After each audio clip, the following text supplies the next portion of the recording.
SeaWorld San Antonio in Texas is often seen as the least exciting of the 3 SeaWorld parks across the US, but I wanted to see for myself if this reputation held up. See, one thing for me is I'm so used to this that this is gonna be quite different. Growing up with SeaWorld Orlando just miles away and all of its attractions, I was curious to experience its sister park halfway across the country. We arrived just before the park opened, and for the first time in my life, I was the very first person at a theme park. But being the first ever person at a theme park for the entire day period, there's not a single car in the whole parking lot, that's a new first. The park was nearly empty, with maybe around 1,000 visitors throughout the day. Once inside, we headed straight to the main attraction, Steel Eel. Steel Eel stands out from your typical hypercoaster, mainly because it isn't one, standing just around 150 feet tall. But it offers a classic hypercoaster layout, featuring a lot of airtime hills, large turnaround, and an exhilarating finale. The airtime is fantastic, though the valleys are quite brutal. It's not the smoothest ride. This ride has a vintage feel, creating a unique experience among hypers. But it packs a serious punch, and is one of the rare coasters that's even better in the front row. Plus, it's an impressive sight. You can see it from miles away, and it creates an iconic backdrop for the park. Next, we headed over to Great White,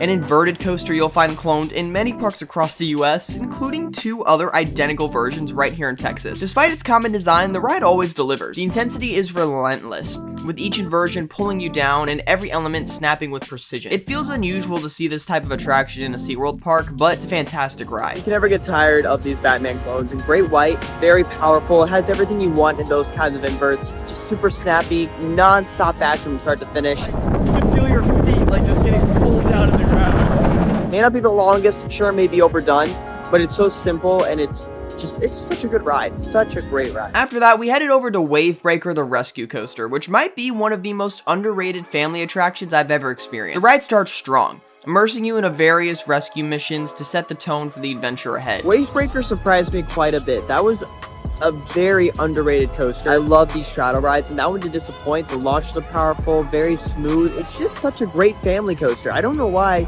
SeaWorld didn't put those in all their parks instead of some of their other rides, because that is the perfect family coaster. Each launch packs a surprising punch, and the ride itself was incredibly smooth. It was definitely the sleeper hit of the day, and I enjoyed it far more than I anticipated. Next, we headed over to Journey to Atlantis. Whether you consider it a coaster or not, it's undeniably a fun ride, and having a mock super splash in the US is exciting to see. These rides are huge, and this one doesn't disappoint.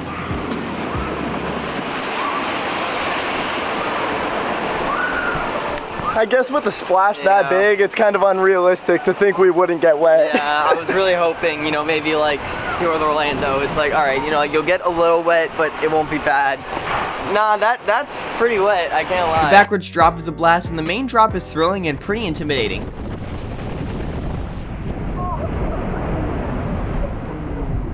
You'll definitely get soaked, making it a super fun attraction. We then made our way to Texas Stingray, and seeing a massive wooden coaster at a SeaWorld park is something so different, but it turned out to be the best ride in the whole park. The initial drop is thrilling, and every element hits just right,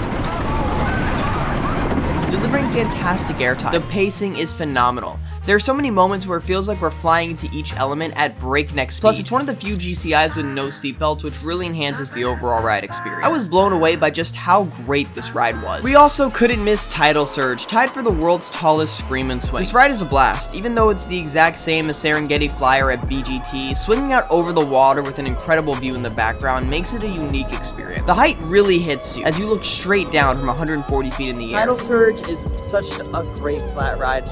I love those scream and swings, but getting the illusion of just going right over the water and having that view right in front of you, nothing can quite top that. So Tidal Surge is definitely gonna get the slight edge. Finally, we had to try the park's newest attraction, Catapult Fall, the first launched Flume ride by Intamin. The first thing that came to mind after riding it was how many parks could benefit from an attraction like this. The theming is well done, the launch is exhilarating, and the elevator lift leading to the final drop is incredibly thrilling.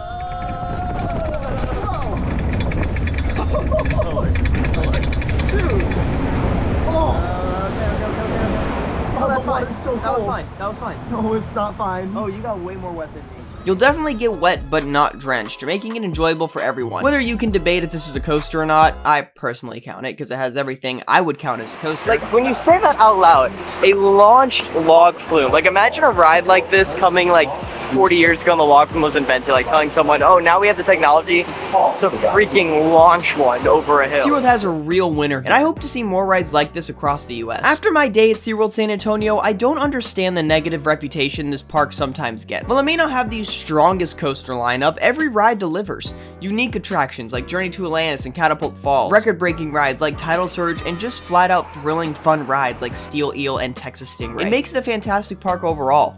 They're also working on a new Sierra dueling coaster for the SeaWorld Rescue Junior area, and I think that will be a major hit for the park. If you're in the area, I highly recommend stopping by SeaWorld San Antonio. It was one of the biggest surprises I've experienced in recent memory. If you've ever been to SeaWorld San Antonio, let me know in the comments down below your thoughts on this park. Additionally, if you're interested in high quality POVs or off-ride footage, we have it all here at Theme Park Hunting, so be sure to check out my second channel, TPH Productions. With that, this is Hunter from Theme Park Hunting, and I will see you all later.